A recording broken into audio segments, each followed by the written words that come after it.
प्यारे गुरुजी के प्यारे सत्संग चैनल पर आप सभी का स्वागत है। इस चैनल पर गुरुजी के सत्संग सुनवाए जाएंगे जो कि हमें उन्हीं की संगत द्वारा प्राप्त हुए हैं। सत्संग शुरू करने से पहले गुरुजी को कोटि कोटि प्रणाम और सारी संगत को जय गुरुजी। आज का ये सत्संग हमें गुरुजी की संगत सरोज आंटी द्वारा उन्नाव से व्हाट्सएप पर ऑडियो फॉर्म में प्राप्त हुआ है। सत्संग शुरू करने से पहले मंत्र जाप करेंगे। ओम नमः शिवाय, शिव जी सदा सहाय। ओम नमः शिवाय, गुरुजी सदा सहाय। जय गुरुजी। संगत जी, शुक्राना गुरुजी। संगत जी, मैं सरोज आंटी अपना शुक्राना सत्संग साझा कर रही हूँ। संगत जी, मैं महादेव के मंदिर में बैठी हूँ, भोले बाबा के पास में। शुक्राना महादेव, शुक्राना शिव बाबा। संगत जी, गुरु महाराज ने जब हमको अपने चरणों में लिया था तो 2 साल समथिंग पूरे होने वाले हैं, यानी कि समथिंग 23 महीने होने को हैं। अप्रैल से 24 महीने यानी 2 साल पूरे हो जाएंगे। और संगत जी, इन 2 सालों में इतनी उठा पटक, इतना झेला है मैंने, इतना झेला है कि जैसे धोबी कपड़े धुलता है ना, पटक पटक के वो हाल गुरु महाराज ने मेरा किया है। मतलब मुझ में सांस लेने की ताकत नहीं बची है, ये हाल मेरा हो गया है। और एक तरफ पटक रहे, दूसरी तरफ संभाले भी है। इतने दिनों में मुझे खाने की परेशानी नहीं होने दी। मुझे जो सिचुएशन, जो व्यवस्था चल रही थी, उस हिसाब से शायद खाना पीना बहुत मुश्किल हो जाता। पर एक तरफ से गुरु महाराज ने वो भी संभाले रखा। मुझे मेरी खाने की भी व्यवस्था, मेरी रहने की भी व्यवस्था, और खर्चे के लिए संगत जी ये सिचुएशन थी कि बस उतना ही मिल रहा था जितने से हम जिंदा रह सके। शुक्राना गुरु जी। संगत जी, बहुत कठिन उठा पटक, मेरी धुलाई और मेरे बहुत सारे माड़े कर्मों की सफाई गुरु महाराज ने की, उसके लिए शुक्राना गुरु जी। और संगत जी, इतने दिनों में इतना लोगों का जमावड़ा जो मेरे पीछे पड़ा था, जैसे सारी प्रकृति मेरे विरुद्ध खड़ी हो। एक तरफ पैसे की मार, दूसरी तरफ लोगों के झगड़े, लोगों की जलन, लोगों के तंत्र मंत्र क्रियाएं, चारों तरफ से लोगों की दुश्मनी, और दूसरी तरफ परिवार से भी दिक्कतें, परिवार से भी परेशानियां, परिवार से भी विरोधाभास हर जगह पे। संगत जी, इतनी परेशानियां कि शायद यही लगता है जैसे बस एक लाश की तरह मेरा शरीर रह गया है, कुछ भी बचा नहीं है। हम चल कैसे रहें गुरु महाराज जाने, हम कैसे काम करते हैं ये सब गुरु महाराज जाने।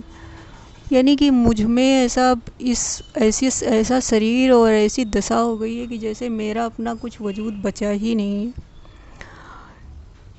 तो बहुत कठिन दौर से गुजरे हैं गुरुजी इतने दिनों में। संगत जी, इतनी तकलीफ़ें कि शायद मैं शब्दों में चाहूँ भी तो मैं बयां नहीं कर सकती। मैं रोऊँ भी तो कितना रोऊँ। पर शुक्राना गुरुजी, संगत जी। और इतने दिनों में गुरु महाराज ने मेरे इस जन्म के बहुत सारे बुरे अपराधों को, बुरे कर्मों को मुझे रियलाइज़ करवाया, मुझे याद दिलाया कि कहाँ तूने गलतियाँ की है, कितनी गलतियाँ की है, कितनी सारी गलतियाँ की है जो गुरु महाराज ने हमको माफ़ की है, क्षमा किया है हर जगह पे, हर चीज़। इतनी सारी गलतियाँ होने के बावजूद मुझे गुरु महाराज ने अपनाया और अपने चरणों में जगह दी। शुक्राना गुरु जी। और संगत जी, इधर एक स्थान माता जी का था जो अभी पूरा नहीं हो पाया है, उस कार्य में हम लगे थे, वो भी गुरु महाराज ने स्टार्ट करवाया था। उसमें भी संगत जी इतनी परेशानी आई कि सारा मेरे आसपास का जितना एरिया था सब मतलब एक हो गया है उसमें मुझे फंसाने के लिए। और संगत जी, मुझे फंसाने के लिए मतलब कम से कम 50-100 लोगों को, जो आदमी है ना वो थोड़ा बड़े विधायक के साथ में रहने वाला है, उसका तो वो उसने क्या किया ना, मेरे मोहल्ले के लोगों को सब अपने पास में बुलाना शुरू कर दिया है अपने मंदिर पे, ताकि किसी तरह से मेरी हर खबर पे नज़र, मेरे हर पाँव पे नज़र। और संगत जी, कम से कम 15 दिनों से गुरु महाराज ने मुझे घर से बाहर ही नहीं निकलने दिया। यानी कि पास पड़ोस में मोहल्ले में जो दुकानें थी ना, उन दुकान तक मुझे सामान लेने नहीं जाने दिया गुरु महाराज ने, वो घर से बाहर निकलने नहीं दिया। कम से कम 15 दिन से मैं घर से बाहर ही नहीं निकली। कंटिन्यू मैं घर में हूँ, 15-20 दिन हो रहे हैं। उतने दिनों में आज गुरु महाराज की कृपा हुई है, अब जाके मैं घर से बाहर निकल पाई हूँ। 1 महीना टोटल हो गया, 1 महीना नहीं, यानी कि 2 महीने होने को हैं काम बंद हुए, और 1 महीना टोटल हो रहा है समथिंग तो मुझे वहाँ पर जाए हुए स्थान पे। तो आज मैं बाहर से जाके प्रणाम कराई थी। तो जय गुरु जी, शुक्राना गुरु जी। और संगत जी, फिर इस सिचुएशन में मेरी इतनी आँख फड़क रही, इतना जी मेरा घबरा रहा, मतलब लोगों ने प्लानिंग कर रखी थी मेरे ऊपर केसेस करवाने की और पुलिस में केसेस करने की। और गुरु महाराज ने मुझे हिलने ही नहीं दिया, घर से बाहर ही नहीं निकलने दिया। गुरु महाराज ने कहा कि मैंने बेटा तेरे ऊपर दोहरा कवच मैंने घर के ऊपर बना रखा है, तेरे ऊपर आँच भी नहीं आने दी। फिर भी संगत जी मैं बहुत घबरा रही थी। पर गुरु महाराज ने एक भी मुझे आँच और घबराहट की वजह से मैं उतने दिनों में बहुत रोई भी, बहुत परेशान भी हुई, क्योंकि वो सब प्लानिंग, मतलब बहुत सारी एनर्जी नेगेटिव लगी हुई थी, तो वो एनर्जी तो मुझे बार बार जो है टॉर्चर कर रही थी, तो वो मुझे महसूस हो रहा था। तो मैं बहुत घबरा रही थी, बहुत परेशान हो रही थी। पर गुरु महाराज ने सब संभाले रहे और अब जाके राहत मिली संगत जी। गुरु महाराज ने कहा, पुत्र तुझे फंसाने के लिए बहुत कोशिश की उन लोगों ने, मगर मैंने सबकी बाजी पलट दी और पुत्र तुझे। और संगत जी, इसी बीच में क्या हुआ कि मेरे पेट में दर्द शुरू हो गया, और पेट में दर्द ऐसा, मैं बाईं तरफ देख रही तो मुझे टाइट लग रहा है, ऐसा लग रहा है जैसे पथरी ऐसी। और संगत जी, वो मतलब मुझे आभास हो गया कि या तो पथरी हो गई है या फिर पथरी की ही संभावना थी, पक्का पथरी की, चूँकि ऐसा दर्द मुझे कभी पहले नहीं हुआ था जैसा दर्द मुझे हुआ। 3-4 दिन मुझे, हालांकि बहुत नहीं हुआ, नॉर्मली हुआ, मगर 3-4 दिन मुझे दर्द हो रहा। और उस दर्द के बीच में मेरी आँखों के नीचे पूरे डार्क सर्कल हो गए, पूरी मतलब मेरी हालत पूरी बिगड़ गई। मगर संगत जी, मैं ना तो डॉक्टर के पास गई, ना कहीं गई, गुरु महाराज का बस जल प्रसाद लेती रही, पीती रही, और गुरु महाराज के बस सत्संग में सुनती रही। और संगत जी, गुरु महाराज ने बताया कि पुत्र तेरे ऊपर बहुत चीर फाड़ से मैंने बचा लिया, तेरे ऊपर बहुत बड़ी क्रिया की गई थी और बीमारी बना दी गई थी तुझे मारने के लिए, तो मैंने तुझे अस्पताल जाने से बचा लिया, चीड़ फाड़ होने से बचा लिया, मैंने सारी बीमारी तेरी अपने ऊपर ले ली है। तो गुरु महाराज शुक्राना। संगत जी, गुरु महाराज ने कहा तू ऐसे ही नहीं जिंदा है, तुझे क्या पता मैंने तेरे कितनी परेशानी, कितनी तेरी बीमारियां, कितनी तकलीफ़ों को तेरे माड़े कर्मों को मैंने अपने ऊपर लिया है। उसके लिए शुक्राना गुरु जी। मैं शब्दों में क्या आपका शुक्राना करूँगी। मैं जानती हूँ कि तकलीफ़ें और बीमारियाँ क्या होती हैं, और मेरे सब उन कर्मों को आपने अपने ऊपर झेला है, उसके लिए मैं ऋणी हूँ गुरु महाराज आपकी। मैं आपका ऋण कभी अदा नहीं कर सकती। शुक्राना गुरु जी। और संगत जी, अभी कुछ दिनों से गुरु महाराज ने बहुत पॉजिटिव मैसेज आ रहे, तो हमने कहा मैसेज तो गुरु महाराज के आते ही रहते हैं, ये तो सब चलता रहता है, क्या है, जब सब चल ही रहा है तो सब मैसेजों का क्या है, आते जाते रहते हैं। चूँकि संगत जी, मैं इतना टूट चुकी हूँ कि मुझे तो कुछ ना अच्छा सुझाई देता है, ना अच्छा दिखाई देता है, और ना ही अच्छा कुछ है।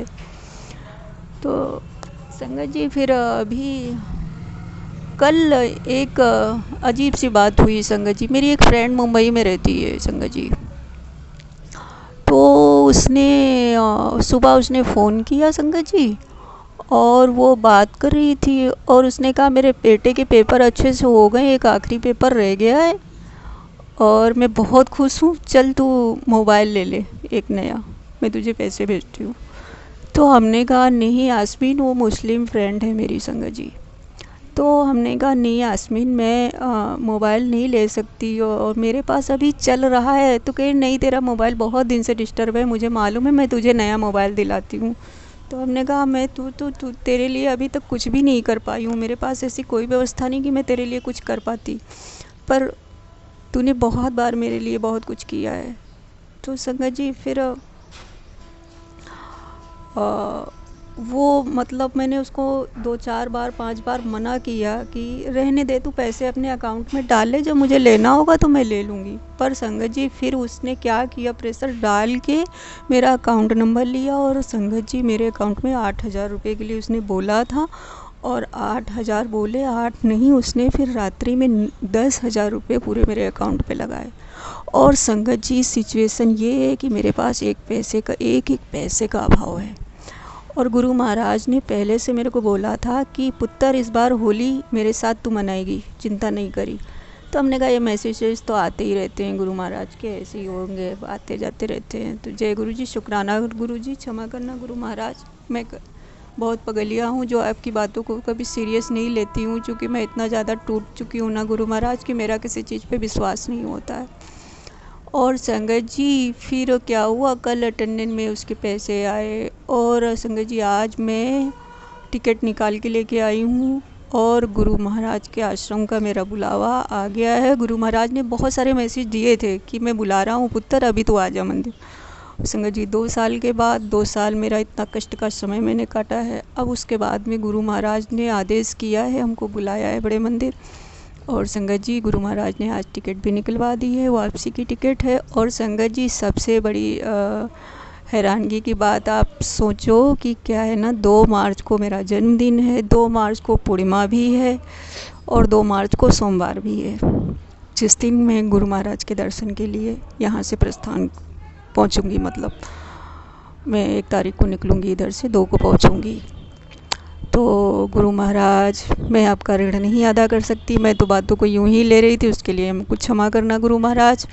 आपने सारे बहुत सब अजीब अजीब कर दिया, शुक्राना गुरु जी। और आप बोल रहे थे कि होली तो इस बार होली पुत्र तू मेरे साथ में मनाएगी, मैं तो ऐसी ही बातों को ले रही थी। मैं सोच रही थी घर में गुरु महाराज हैं तो इसके लिए मैसेज ऐसा आ रहे होंगे कि मेरे साथ मनाएगी, मुझे क्या मालूम था कि गुरु महाराज अपने पास ही बुला लेंगे। तो संगत जी मेरे जीवन का ये बहुत खूबसूरत दिन होने वाला है और इसलिए कि मेरे जीवन का उस दिन मेरा बर्थडे भी है, मेरा जन्मदिन है भी है और शायद ये ज़िंदगी की सबसे पहली होली मेरी बहुत खूबसूरत होने वाली है और पहला मेरा बर्थडे भी जीवन का बहुत खूबसूरत होने वाला है। और दूसरी बात, पहली बार मैं बड़े मंदिर जा रही हूँ, गुरु महाराज के मुझे दर्शन मिलेंगे। गुरु महाराज ने अपने घर बुलाया है, उसके लिए गुरु महाराज का शुक्राना। और मेरे साथ आप सब भी सत्संग को सुनिए और गुरु महाराज के दरबार में हाज़िरी लगाइए। जय गुरु जी, शुक्राना गुरु जी। और संगत जी इस बीच में क्या हुआ, बहुत दौड़ाया गुरु महाराज ने। मेरे पास पैसे नहीं थे, 300 रुपये थे, तो मैं सोची 300-400 रुपये मुझे और कहीं से मिल जाए तो मैं सुबह जाके टिकट निकाल लेती हूँ, ताकि टिकट का मतलब वेटिंग मिल जाए, ऐसा ना हो कि वेटिंग ना मिल पाए। गुरु महाराज संगत जी सुबह मैं दौड़ती रही, मेरे पास पैसे का व्यवस्था नहीं हुई। उसके चक्कर में मेरे भाई को बोला, उसने भी हमको झिड़झिड़ा दौड़ा और फिर संगत जी मैं दोपहर में जाके पैसे वही निकाल के उन्हीं पैसों से मैं और कुछ अपने मिला के मैं टिकट लेके आई हूँ। तो जय गुरु जी, शुक्राना गुरु जी। गुरु महाराज आपने बहुत सारी परेशानियाँ मेरी झेली, उसके लिए मैं ऋणी हूँ सदा सदा, जन्म जन्मांतर तक आपके ऋण को अदा नहीं कर सकती गुरु महाराज। कोई कर ही नहीं सकता, कभी कोई शिष्य अपने गुरु का ऋण नहीं उतार सकता, कभी कोई संतान अपने माता पिता का कभी ऋण उतार नहीं सकती, सिर्फ सेवा कर सकती है। तो गुरु जी सिर्फ सेवा ही कर सकते हैं। आपने जो सेवा दी है, जो मुझे बख्शा है, जो मुझे धैर्य दिया है, जो मुझे संभाला है, मैं उसकी शुक्रगुजार हूँ, मगर उसका ऋण मैं कभी नहीं उतार सकती। जय गुरु जी, शुक्राना गुरु जी। जो पल पल आप हर पल मेरे पर नज़र बनाए रहे, मेरे एक एक आंसू को आपने अपने दामन में समेटा है। जय गुरु जी, शुक्राना गुरु जी। संगत जी आप शायद सत्संग को मुझे ही विराम देना होगा, क्योंकि देखो ट्रेन की आवाज़ आ रही है। मैं महादेव के मंदिर में बैठकर शुक्राना सत्संग साझा कर रही हूँ। तो गुरु जी कहीं कोई मुझसे बहुत सारी गलतियाँ हुई, उनके लिए क्षमा करो गुरु महाराज। संगत जी सत्संग में कहीं कोई गलती हो तो क्षमा करना। जय गुरु जी, शुक्राना गुरु जी। ओम नमः शिवाय। शिव जी सदा सहाय। ओम नमः शिवाय। गुरु जी सदा सहाय। ओम नमः शिवाय। शिव जी सदा सहाय। ओम नमः अगर आप भी शिवाय। गुरु हमारे जी साथ सदा अपना कोई सहाय। सत्संग जय शेयर जय करना गुरु चाहते जी, हैं तो धन आप धन भी अपना गुरु जी। सत्संग हमें जय लिखकर गुरु जी। या ऑडियो फॉर्म में रिकॉर्ड करके डिस्क्रिप्शन बॉक्स में दिए गए व्हाट्सएप नंबर या ईमेल आईडी पर भेज सकते हैं। गुरुजी की आज्ञा से उसे शेयर कर दिया जाएगा। और उन सभी संगत का शुक्राना जो हमारे साथ अपने सत्संग शेयर करते हैं। अगर आपको भी हमारे वीडियोस अच्छे लग रहे हैं और आप हमारे चैनल पर पहली बार आए हैं तो आप हमारा चैनल सब्सक्राइब कर सकते हैं। सब्सक्राइब करके बेल आइकन को ज़रूर प्रेस कर लें जिससे आपको हमारे आने वाले वीडियोस की नोटिफिकेशन मिल सके। जय गुरु जी। ओम नमः शिवाय। शिव जी सदा सहाय। ओम नमः शिवाय। गुरु जी सदा सहाय।